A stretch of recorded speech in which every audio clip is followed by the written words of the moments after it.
За 6 дугаар сарын 1 лидер 80 сорт 1-р репродукц өөр хариуцгал Виталон гэж шинэ бодисоор хариуцсан. Мөн лигногомат биосил, лигногомат тонн 100 г, биосил 50 мг-ыг тоннд хийж 5 сарын 10-над тарьсан ийм талбай байна. Одоогийн байдлаар болтолтын ихэнх шатнд байна.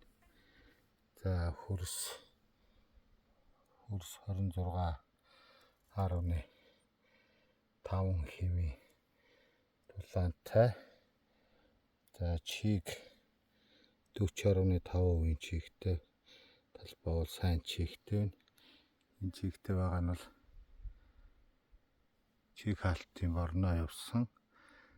За тарихын өмнө 100 кг мөчвийн буюу 46.2% азот хийсэн. Үрдтэй хамт демофоско азот 10, кал 26, фосфор 26 гэсэн бордог 60 кг хийсэн юм байна.